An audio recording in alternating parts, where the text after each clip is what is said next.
Welcome to the Capital News. I am your host, Alex Caritas. Today is December 1st, 2019. Thank you so much for joining me. I know I was away for a few days. I'm sure most of you were as well, enjoying, hopefully, your holiday season with your family, enjoying Thanksgiving, lots of food, I'm sure, leftovers for days, all that good stuff. So hopefully that was enjoyable for everybody. But I wanted to make sure that I took the time today on Sunday evening to do a week ahead segment because there was obviously some news took place over the long American weekend.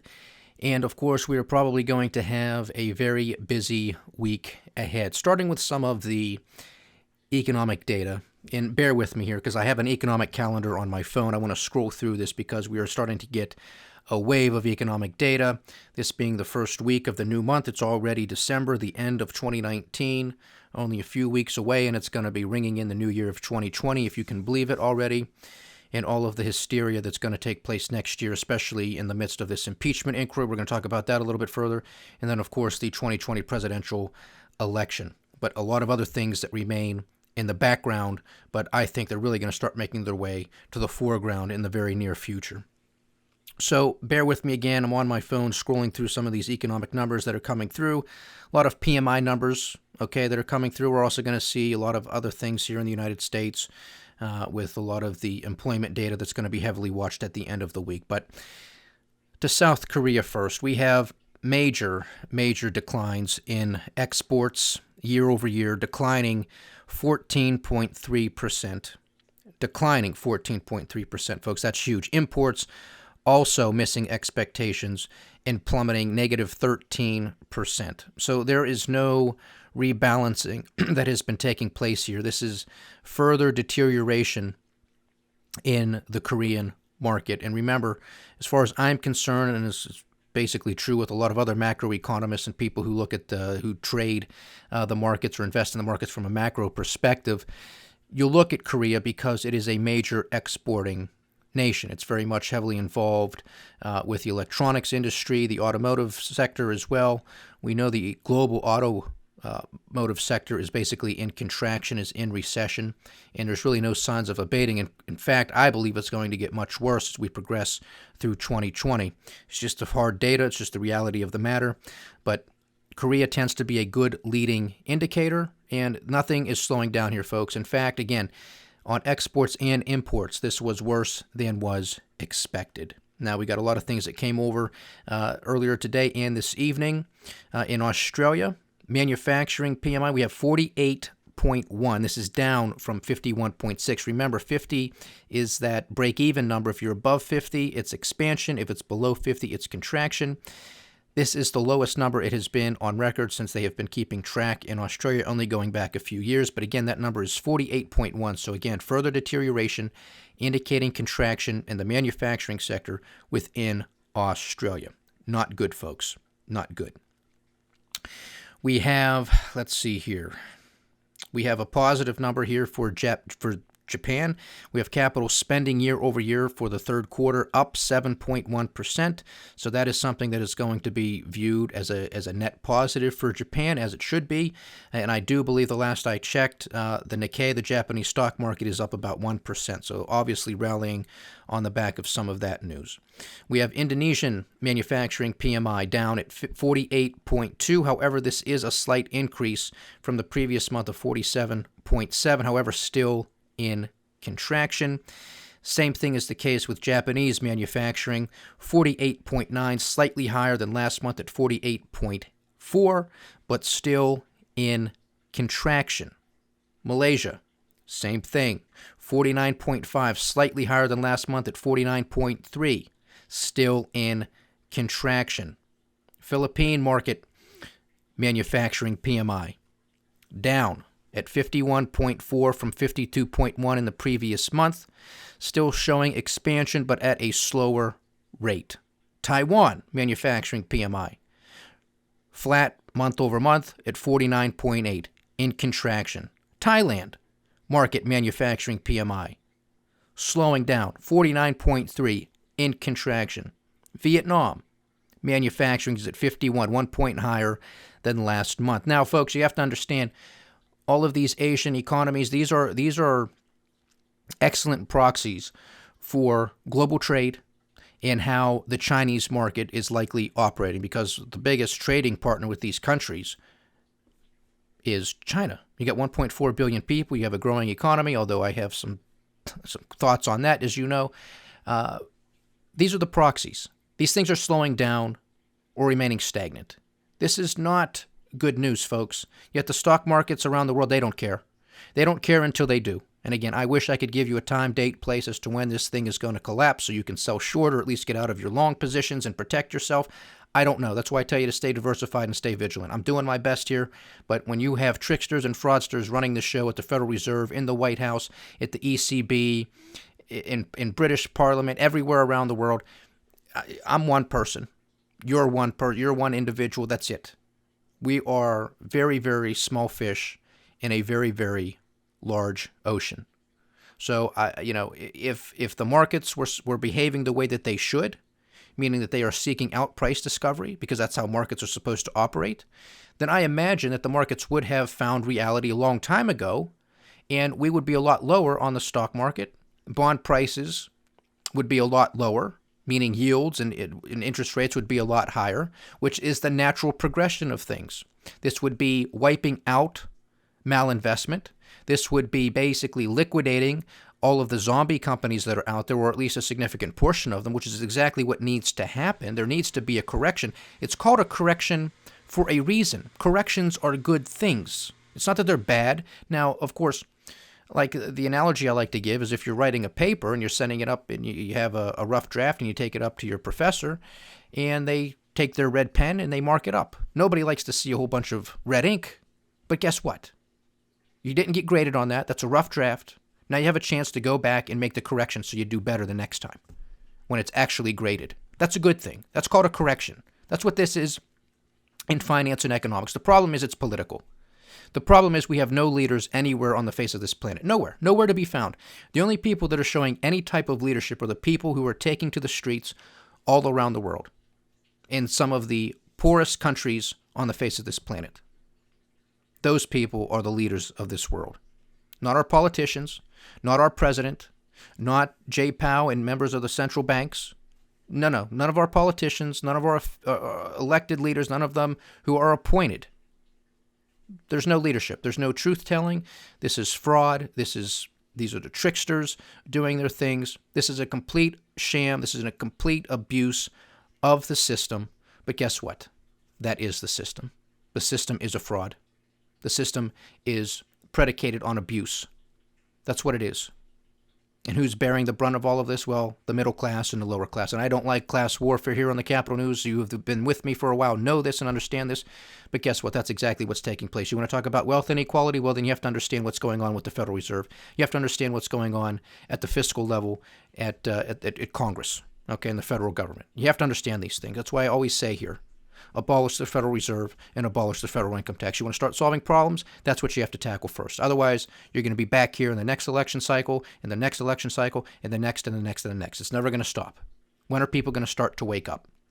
Hopefully soon. And it seems that a lot of people in a lot of these downtrodden countries, whether that be in Chile, whether that be in Peru, whether that be in Haiti, Egypt, Lebanon, Iraq, all over the world, people are starting to wake up. When will people in this country wake up from their Prozac, Valium coma and start taking to the streets here and demanding change? Hopefully sooner rather than later. But just as an understanding, I go through all of these PMI numbers because they're leading economic indicators. I do find them important despite the fact that the market doesn't seem to give a damn, whether it's the Asian markets, the European markets, the Americas. It makes no difference. But sooner or later, reality is going to bite. It always does. But remember, markets can remain irrational longer than any of us can remain solvent. So play both sides of the coin, have some cash, have some precious metals, stay diversified, do your best to weather this storm. Because your guess is as good as the next guy's, it's as good as mine as to how long they can keep this house of cards, this bubble going. But the bigger the bubble, the bigger the burst. And that's what frightens me because people aren't going to see this coming. They're not going to understand what happened, or what's going to happen thereafter. And it's just going to cause a whole bunch of chaos. But if we had leaders, if we had leadership, if we had people who had the nerve and the audacity to look people in the eye and tell them the truth, then maybe, just maybe, we could pull ourselves out of this. But that's not going to happen. And that's a true shame. But that's the reality of the matter. In the land down under, some further deterioration in Australia. We have building permits month over month down negative 8.1%, throwing all of the quote-unquote experts off guard with that decline. Again, negative 8.1% on building permits month over month for Australia. We have Korean market manufacturing PMI at 49.4, continues to be in contraction, however, 1 point above the previous month at 48.4. We have Irish manufacturing PMI losing a point, now at 49.7, again finding themselves in contraction as well. On the positive note for the Chinese, a slight uptick on their manufacturing PMI from 51.7 now at 51.8. Again, take any numbers coming out of China and the United States with a grain of salt. They are in the midst of a trade war that is seemingly heating up a little bit. Again, Donald Trump signed into law the Hong Kong Human Rights and Democracy Act, something that the Chinese said, don't do it. We're going to retaliate in kind. Of course, that seemed to be empty promises. We still don't know what they're going to do. But if President Xi and the Chinese Communist Party want to play strongman, well, they are going to have to make good on their word. Again, if you're going to threaten to break somebody's legs and they cross the line, you got to break their legs. Otherwise, you're going to look extremely weak. So we'll see what happens there. There are some stories that have broken over the weekend where allegedly you have some sources within the Chinese Communist Party saying, look, the tariffs, they need to be rolled back. December 15th, remember, folks, it's only a couple weeks away. The United States is set to increase and impose additional tariffs on Chinese goods. The Chinese, at least according to reports, are saying that's not going to be good enough, even if the United States cancels or postpones those tariffs. Not good enough. The United States is going to have to remove some of the existing tariffs as well, if there's ever going to be a completion of phase one. And remember, this isn't the total deal, folks. This is just phase one. And all we know from Thunder Thumbs is it's likely to take us back to where we were 2 years ago. So this isn't a deal. This is nothing. This is getting us back to where we were. But guess what? All of those farmers who filed for bankruptcy and who are no longer in business, they're not going to come back. They're gone. They're gone. So good job. Creating a trade war, having no real strategy, shooting from the hip, making outlandish comments, jerking everybody around for going on 2 years, trying to bid up the stock market, which it continues to bid up every time. I mean, because it's machines. It's not people. It's not thinking. It just reads a headline. Oh, trade deal coming. We're closed. Short strokes. Final laps. All the BS that we talk about here for 2 years. It's driving me absolutely crazy. But this guy doesn't care. Donald Trump does not care. He continues to lie. He continues to showboat. He continues to BS everybody because that's his MO. That's what he does. That's who he is. So, he knows it. And he knows it. He knows who he is. He knows that he is continuing to get a ride out of these markets every time these comments come out, whether it be from him, whether it be from Larry Kudlow, Peter Navarro, the idiot who needs to be fired, whether it's Secretary of the Treasury, Stephen Mnuchin, Wilbur Ross, Secretary of Commerce Department. A whole host of people can come out and say, yeah, stock market, trade deal is going well, stock market goes up. Why would he sign a deal? Because he's obsessed and fascinated with the stock market. If he actually has a deal, that means people are actually going to scrutinize what took place. Best case scenario, we go back to where we were 2 years ago. Fantastic. The guy broke something, and all he does is gets back to where we were 2 years later. With soybeans and pork bellies, which has very little to do with anything. The big ticket, the big fish in all of this thing aren't even being discussed, aren't even being talked about. So we'll see what happens. Again, I want the United States to win, folks, but you don't win trade wars. I want this country to succeed. But lying to the American people, jerking them around for 2 years, saying we're close, we're close, we're close, and then there never being a deal. And then now it's a phase one. This isn't even a deal. This is a phase one of how many phases we don't know. Come on, call the guy out. If you voted for him, this cannot be what you voted for. Be honest with yourself. So that's some of the numbers there. We'll keep you updated. There's going to be a busy schedule coming out next through the remainder of this week. PMIs will continue to come out. Employment figures will continue to come out. I'm sure there's going to be some GDP figures around the world that continue to come out and finalize what happened in the third quarter and all that jazz. I will be sure to do my best to keep you all updated. With some of the global protests, we have the Iraqi Prime Minister resigning his post. That would be obviously something that was demanded by the protesters in Iraq, which of course is a very deadly protest. The Iraqi military and police forces have been basically merciless. I mean, they're just killing people because they don't seem to care. Now, that's not how it should be, obviously, but you're in a rough patch of the world. That's how they do business. Same thing took place in Iran. And there appears to be another uprising that could be taking place there in Iran as well. So the Iraqi prime minister resigns amidst these protests that have been taking place. Some of the reports that I have read, this is not good enough for the protesters, good for them. Again, the only leaders in this world are the people taking to the streets. And they are saying, look, the Iraqi prime minister, he was just a front man. It's the whole regime that has to go. Look, people aren't stupid. People understand what's going on. People understand these leaders, these presidents, these prime ministers are puppets in most of these cases. It's the regime. It's the whole lot of them that have to go. And again, I applaud the people of Iraq for standing up for themselves, their families, their country, and demanding change because there's no ifs, ands, or buts about it. But countries, governments around the world, whether they're Congresses, whether they're parliaments, or any other type, are fraudulent to their core. Fraudulent to their core, abusive with their power, corruption, up and down the list. People are finally starting to stand up. When is it going to take place here in the United States? I think it's coming.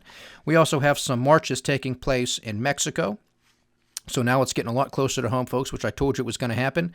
People in Mexico, again, I don't know what took them so long, but they're finally getting sick and tired, at least in part, of all of the drug shenanigans that have been taking place down there for decades.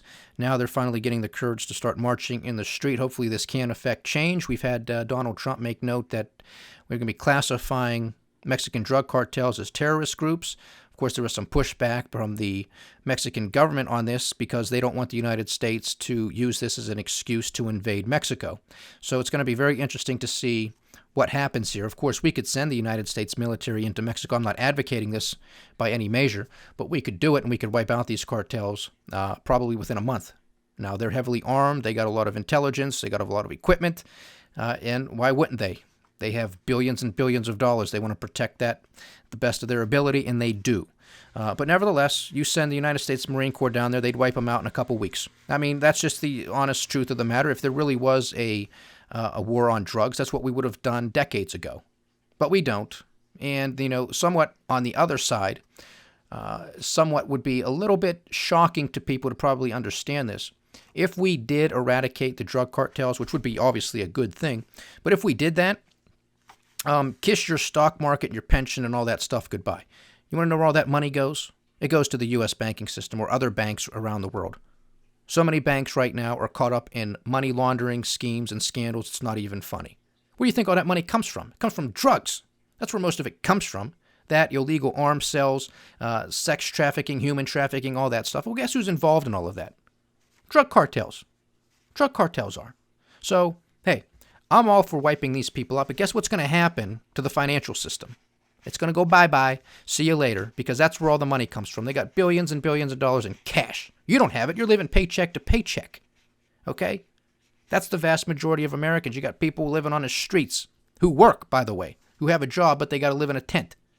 There was a thing on 60 Minutes this evening about that in Seattle. This is ridiculous. And this is supposed to be the best economy ever in the history of the United States. You got people working full-time jobs, living in tents because they can't afford the damn rent. Something's not right here, folks. Something's not right here. But that's where all the money comes from. It's illegal. Believe me when I tell you. Are there people with good jobs making good money? Of course there are. But that's not the majority of people in this country. Where a lot of that money comes from is illegal activity. And does it get any more illegal than the Federal Reserve printing money? But I digress. So there's a continuation of these global protests, which we have been predicting here at the Capital News for weeks, if not months now, especially since they started to go global. I said this is not transitory, meaning this is not going to be a blowover. This is not a week here, a week there, a couple weeks, maybe a couple months if they're lucky. This is history in the making. This is history in the making, and it is going to continue throughout 2020. I do believe, and I believe that strongly. On the domestic front, we have the Trump legal team responding to Jerry Nadler, the chairman of the House Judiciary Committee. This is the next phase, the next stop of this impeachment inquiry. The Trump legal team has responded to Jerry Nadler, who sent the White House a letter saying, look, Mr. President and your legal team, you are welcome to come down to the Judiciary Committee to ask questions of our witnesses. The Trump legal team got back this evening, which was the deadline, and saying we are not coming down. We are not going to be asking questions. We are not going to be partaking in what they are continuing to call an unfair process. This is no surprise to us here at the Capital News. Donald Trump digs in. He doubles down. He triples down. He was not going to cave. He was not going to send, most likely, he was not going to send his legal team down there to ask questions. And at least right now, that is the signal that they are sending, that they will not be partaking in the House Judiciary Committee's hearings. Now, the chairman, Jerry Nadler, is no friend of mine. I do not like him. I think he's a sleazebag, just like I think Adam Schiff, the chairman of the House Intelligence Committee, is also a sleazebag. But guess what, folks? This isn't about personality. This isn't about somebody playing dirty politics, because they all do it, the president included. Nobody is excluded from that list. I don't care if you're a diehard Republican, a diehard Democrat, or somewhere in between. Makes no difference. It's all politics. But that does not mean that these people from time to time aren't capable of telling the truth. They very much can tell the truth. They very much can call witnesses forward to provide evidence and testimony, which we saw over the past few weeks with all of those people who came forward to testify in the impeachment inquiry. And we said through all of that testimony, that does not sit well for Donald J. Trump. The question is, do the American people care? Are they paying attention? Or is everybody just siloed in? If you like Trump, he's innocent of all charges. He can do no wrong. If you don't like Trump, if you're an anti-Trumper, or what he wants to call a never-Trumper, you already convicted him months ago, years ago. So unless you're somebody who is in that rare middle, which I like to consider myself in, because I'm just looking at the facts, and I think I do a pretty good job of calling balls and strikes as I see it, which I did when it came to Hillary Clinton and the Democrats earlier this year. I'm doing the same thing with the Republicans and Donald J. Trump. I don't care who you are, President of the United States, Secretary of State, former Secretary of State, the Pope, a guy walking down the street. I don't care. I want the truth. I want justice. Those are my dogs in this hunt. Not Republicans, not Democrats, not Joe Biden, not Obama, not Clinton, not Donald J. Trump. The truth and justice. That's what this country is supposed to be about, and that's what we're supposed to be focusing our attention on. So we're going to see what happens. I don't like the testimony that came out. It does not look good for Donald J. Trump. I remain steadfast in my position. What I am continuing to ponder and still struggle with is, does it rise to an impeachment? And does it rise to removal of office? And the thing that I am sticking with most, at least from only hearing one side of the story, if Donald Trump wants to go down there, if he has exculpatory evidence, he should expose it. He should let it be known to the people, because this country is at each other's throats. That's how divisive we are. He has an obligation as the President of the United States to calm down these tempers. He really does. And all he does is fans the flames. So I don't like that. From the standpoint of an election, I don't want to vote for him for that reason. Now, the question again, does it rise to impeachment and removal? I struggle with the question, will he do this again? Because I really think that is a threshold that needs to be crossed. Will he do this again if he is exonerated, if he's acquitted, if it actually goes to a trial in the Senate? Will he do it again? And I continue to come down on the side that yes, he will. Yes, he will. And that makes me lean towards impeachment and removal. And I take no pleasure in saying this, because this is a serious offense. But I need to see the other side. If it goes to a trial, I want to hear the other evidence. But what I hear right now, if I was somebody on that grand jury, and I would say, take it to trial. I would most definitely say take it to trial. And that's exactly what we had. That's what that was. Those closed-door hearings and the public hearings. That was the secret grand jury, basically. That's what that was. That was that process. We move it forward. They file articles of impeachment. Maybe they do, maybe they don't. If they do, then it goes to the Senate for a trial, and we'll see what happens there. But I am not the judge, jury, and executioner. I am really, truly waiting to make my judgment with all of the facts. We don't have all of the facts. There's a lot of first-hand witnesses that have yet to testify. We don't even know if they will ever testify. Of course, that being Secretary of State Mike Pompeo, Mike Pence, the Vice President, Rudy Giuliani, former National Security Advisor John Bolton, Energy Secretary Rick Perry, who I think was his last day today. So there's going to be another Energy Secretary who's going to have to be appointed and approved by the Senate here in the near future. So we're going to have to wait and see if these people come forward. Time will tell. But I'm going to wait to make my true judgment on this once we have more facts of this case. But again, it does not look good for Donald Trump, in my opinion, from what we know now as it stands today. Less than 2 weeks away, our friends across the pond in the UK are going to be taking a vote in their general election. Lots to come here, people. This Brexit, it's a Brexit massacre is what it is. It's a democracy massacre is what it is. We've been talking about this since this podcast came online all the way back in February, and we're only a couple months away from February of 2020. So we've been talking about this for a whole year. And of course, this took place 3.5 years ago, when that referendum vote took place in June of 2016. You know, the reason I don't talk about it day to day like I was earlier this year is because it's a big joke. It's a big hoax. It's a big scam right now. And it's a travesty and an insult to the institution of democracy. People voted, and it is incumbent, it is the obligation of Parliament, the elected officials in UK, to leave. That's what the British people voted for. You don't get to say, go back and vote again until you vote the way we want you to. That's not democracy. That's not a republic. That's totalitarianism. But that's what we're staring right in the face. And people believe it. And I don't know you know how scary that is? That's why I talk about it. Because this is an insult. This is a massacre of democracy.